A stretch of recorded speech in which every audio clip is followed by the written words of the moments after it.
Quand j'ai vu effectivement sur PubMed la quantité d'études qui montraient des conséquences pour la santé, je me suis dit c'est pas possible d'accepter d'être exposé aux champs électromagnétiques produits par cette antenne. Les normes qui régulent la technologie de la téléphonie mobile proviennent d'un paradigme établi dans les années 50 par l'armée américaine. Écoutez, c'est pas l'armée américaine, c'est le laboratoire de l'armée américaine. Quand vous avez cette activité militaire dans le ciel toute la journée et que quelqu'un s'approche de vous avec un smartphone, c'est insupportable. C'est comme si votre migraine explosait, vous brûlez à l'intérieur. Dès que des scientifiques peuvent démontrer qu'il y a des problèmes environnementaux ou sanitaires avec un produit, avec une technologie, l'industrie installe une stratégie globale. Et l'objectif de cette stratégie, c'est de conserver une réglementation et des lois favorables aux affaires de cette industrie. Et là, ils ont vu qu'il y avait une grosse tumeur de plus de 5 cm de diamètre, qu'il fallait le faire tout de suite hospitaliser. Une partie de cette stratégie consiste à financer de la recherche scientifique pour montrer que cette technologie ne représente aucun risque pour la santé. Comme ça, ils arrivent toujours à créer le doute, et dans le doute, le décideur politique ne va pas agir. Et évidemment, cette industrie et ses soi-disant experts ne se gênent pas pour utiliser n'importe quelle méthode criminelle afin d'attaquer les études qu'ils n'aiment pas.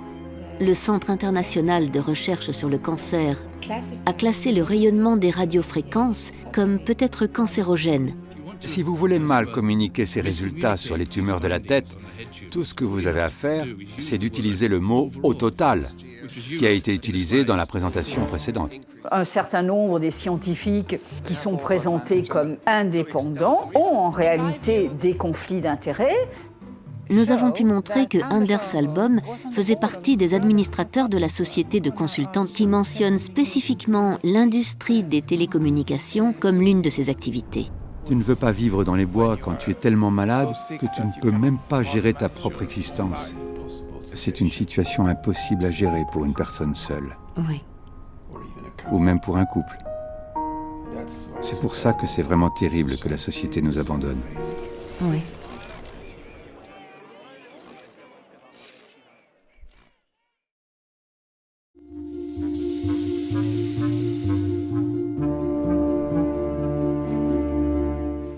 Je trouve que le film est extrêmement pédagogique, donc ça montre bien comment ça se passe. Donc c'est de l'info, ça montre depuis un collectif, un endroit local, et ça permet à travers ce moment-là, ce petit moment, de montrer, de dérouler l'ensemble du film. On va dire que du mauvais film auquel on est soumis de la part des industriels, avec malheureusement trop souvent la complicité des politiques. Donc il est de salubrité publique ce film, il devrait être remboursé par la sécurité sociale.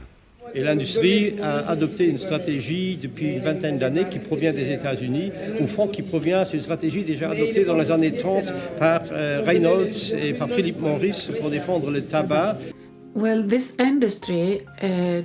Cette industrie, pour protéger ses activités, ses bénéfices et ses produits, ils utilisent une stratégie que j'appelle la stratégie de défense de produits. Et l'objectif de cette stratégie, c'est de conserver une réglementation et des lois favorables aux affaires de cette industrie. C'est-à-dire dès que des scientifiques peuvent démontrer qu'il y a des problèmes environnementaux ou sanitaires avec un produit, avec une technologie, alors tout de suite ils installent une stratégie globale. I'm Dr. David Michaels. La stratégie de défense de produits a été médiatisée par le docteur David Michaels, épidémiologiste et haut responsable en santé publique sous l'administration Clinton. Il a écrit un livre intitulé « Le doute et leurs produits » ou « Comment l'attaque de l'industrie sur la science menace notre santé ». Il a révélé que les industriels du tabac aux États-Unis ont été les premiers à mettre au point les techniques de défense de produits. Dans les années 50, des études scientifiques indépendantes avaient déjà éveillé les premiers soupçons sur la nocivité de la cigarette. Alors s'est répandue l'idée que le tabac pouvait être dangereux pour la santé. Les politiques ont voté des lois afin de protéger les populations. Le public, qui jusque-là fumait en toute innocence, a réduit sa consommation. Les industriels ont compris que ces lois menaçaient leur activité. Les fabricants de cigarettes sont contactés à cette époque par le cabinet de relations publiques Hill & Knowlton de New York, qui propose ses services pour empêcher de nouvelles réglementations qui limiteraient plus encore la vente du tabac. Les communicants mettent au point une stratégie de défense de produits qui consiste à tromper le public et la classe politique en mettant en doute les preuves scientifiques qui s'accumulent sur la dangerosité de la cigarette. What cigarette do you smoke, doctor? Tens of thousands. Avec la complicité de scientifiques mercenaires, ils construisent minutieusement et de toutes pièces une incertitude sur la nocivité du tabac. That's right. Le doute est notre produit, car il est le meilleur moyen de combattre l'ensemble des faits qui existent dans l'esprit du grand public. C'est aussi le moyen d'établir une controverse. La stratégie de base des relations publiques des fabricants américains pour répondre à la controverse sanitaire autour du tabac est gérée par l'Institut du tabac et se concentre sur les techniques et pratiques suivantes. Faire connaître la recherche scientifique financée par l'industrie qui produit des preuves contraires aux conclusions défavorables ou du moins aide à garder la question ouverte. Aujourd'hui, la connaissance de ces archives permet de reconnaître ces mêmes méthodes qui sont toujours utilisées par d'autres industries. Pour certains observateurs, dont la journaliste Mona Nilsson, la téléphonie mobile serait dans ce cas. Et il y a cette idée géniale de faire le parallèle entre ce qui s'est passé sur le tabac et de montrer que c'est exactement la même chose qui se passe sur la téléphonie mobile. Le doute est notre produit, car il est le meilleur moyen de combattre l'ensemble des faits qui existent dans l'esprit du grand public. C'est aussi le moyen d'établir une controverse. Il y a déjà quelques années, à force de faire des conférences avec des gens qui se battaient sur d'autres sujets, les produits chimiques, les pesticides, la pollution de l'air, j'avais été frappé assez rapidement, et d'ailleurs c'est même comme ça que j'ai commencé à militer moi, j'avais quelques souvenirs de ce qui s'était passé dans l'amiante et le tabac, c'est de voir qu'on a toujours affaire au même scénario, quel que soit le scandale environnemental, le système se défend toujours de la même manière. Alors il ne s'agit pas d'un complot, il s'agit d'un système, et donc si on fait la comparaison que quand on amène la vérité par rapport à ce que fait ce système, ce que fait mal ce système, eh ben, il se défend comme un système vivant se défend par rapport à un virus. Comment Motorola peut-il minimiser l'importance de l'étude de Ley ? Quelles études pouvez-vous citer pour prouver que l'énergie des radiofréquences n'affecte pas l'ADN ? Il n'est pas dans l'intérêt de Motorola de se mettre en avant sur ce sujet.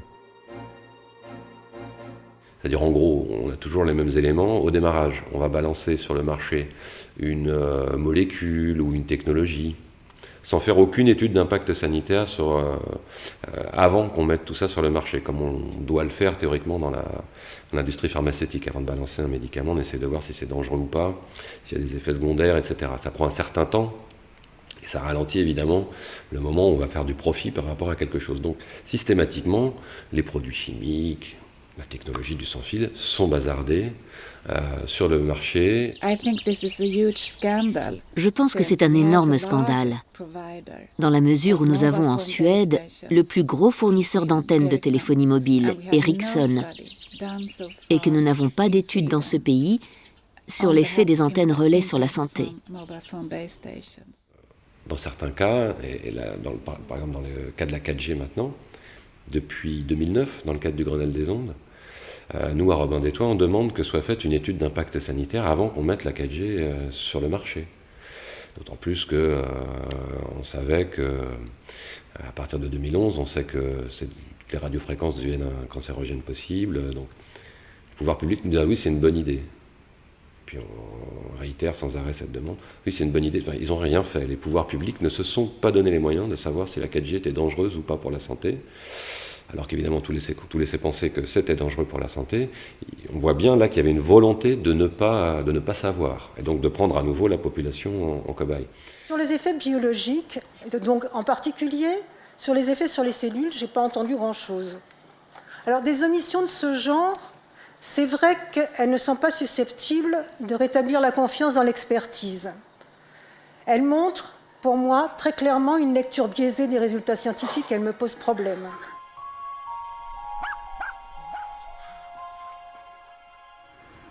À Rexpood, en la présence de 2 enfants atteints dans la même école, dont une fillette qui est décédée, les associations ont demandé une enquête sanitaire pour comprendre l'origine du problème. Mais 6 ans après les événements, les autorités refusaient toujours cette demande au motif qu'il aurait fallu un 3e enfant malade. Cette tendance qui consiste à demander plus de preuves de la dangerosité d'un produit ou d'une technologie est de plus en plus contestée par des citoyens et des scientifiques. Donc je reviens à ces éléments constitutifs les symptômes, on va dire, d'un scandale sanitaire, et de la même manière qu'un docteur reconnaît une maladie chez un patient à partir des symptômes, les symptômes du scandale sanitaire, c'était d'abord donc le lancement d'une technologie sans faire une étude d'impact sanitaire au préalable. Après ça, l'alerte qui est lancée par des scientifiques, ou des citoyens, ou des victimes. Dans l'intervalle, on a des normes qui sont mises en place par et pour les industriels, avec la complaisance de politiques qui ne sont pas du tout au fait de la chose, ou qui sont carrément en conflit d'intérêts avec ces industriels. Donc à ce moment-là, on a les scientifiques qui interviennent, les victimes qui commencent à apparaître. Pourtant, on a énormément de gens qui souffrent et qui témoignent de pathologies et de symptômes graves. On a aussi de nombreux témoignages de personnes qui doivent quitter leur maison parce qu'ils deviennent de plus en plus malades à cause des antennes relais.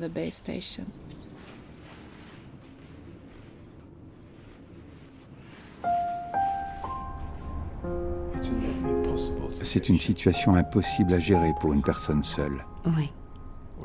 Ou même pour un couple. C'est pour ça que c'est vraiment terrible que la société nous abandonne. Oui.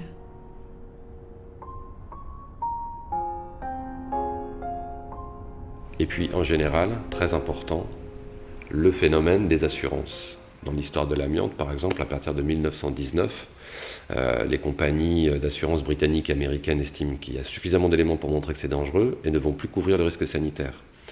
Dans l'histoire du sans-fil, c'est à partir de 2000 que les principales compagnies d'assurance ne couvrent plus le risque sanitaire, et même en octobre 2010, la Lloyds, l'une de ses principales compagnies d'assurance, va sortir un rapport carrément dans lequel elle établit un parallèle entre le traitement du dossier de l'amiante et celui de la téléphonie mobile. Donc voilà, ça c'est un élément très important pour les gens qui se disent, mais alors, qui croire entre les militants et les industriels, la position des assurances. Et puis après, on a le scandale sanitaire qui éclate, et là on a des victimes, et généralement c'est le contribuable qui paye les pots cassés, et l'État qui paye pour les industriels. Voilà, donc on a de cette façon les symptômes du scandale sanitaire. Et on voit bien que dans la téléphonie mobile, les technologies du sans-fil, on est en plein dedans. Cette question de l'exposition du public est l'enjeu majeur dans l'affrontement qui oppose les industriels et la société civile lorsque chacun appelle la classe politique à trancher. Ce qui est très important dans cette bagarre qui se passe au Conseil de l'Europe, c'est que c'est la première fois qu'une assemblée parlementaire va voter à l'unanimité une résolution qui va dans le sens du principe de précaution et qui reprend exactement ce que demandent les associations depuis des années. Donc c'est la première assemblée parlementaire qui valide le fait qu'il y a des précautions à prendre et qui, en même temps, écoute la parole des citoyens et qui s'écarte. C'est la première fois qu'une assemblée parlementaire s'écarte vraiment du lobby. Et donc tout ce qui a été dit par le lobby n'a pas convaincu cette assemblée. Sur les antennes relais, que disent les ministères en France ? Eh bien, ils parlent d'absence de risque sanitaire identifié. Les normes auxquelles nous sommes soumises à l'heure actuelle dépendent de l'ICNIRP, l'Institut international de protection contre les rayonnements non ionisants. C'est cet institut qui a mis au point les normes officielles européennes. Et par ailleurs, l'ICNIRP a été dénoncé par les eurodéputés de la précédente mandature comme étant une émanation des industriels du secteur. On retrouve ce problème de manque d'indépendance. Une phrase, extraite des conclusions de l'étude Interphone, permet aux industriels de diffuser un message rassurant aux élus européens. Elle a été publiée en mai l'année dernière et n'a pas trouvé, comme vous pouvez voir, au total, d'augmentation du risque de cancer du cerveau. Bien sûr, si vous voulez mal communiquer ces résultats sur les tumeurs de la tête, tout ce que vous avez à faire, c'est d'utiliser le mot « au total », qui a été utilisé dans la présentation précédente. Et n'a pas trouvé, comme vous pouvez voir, au total, d'augmentation du risque de cancer du cerveau. Parce que, bien sûr, il n'y a pas de risque au total si on prend toutes les personnes exposées. Il y a un très grand nombre de personnes dans ces études qui ont moins de 10 ans d'exposition, là où le risque ne se manifestera pas. Mais la manière correcte de faire, bien sûr, c'est de se limiter au groupe qui a le plus de risques. Ici, c'est le groupe exposé plus de 10 ans. C'est la première grosse brèche dans la protection que beaucoup trop de politiques ont trop souvent apportée aux opérateurs.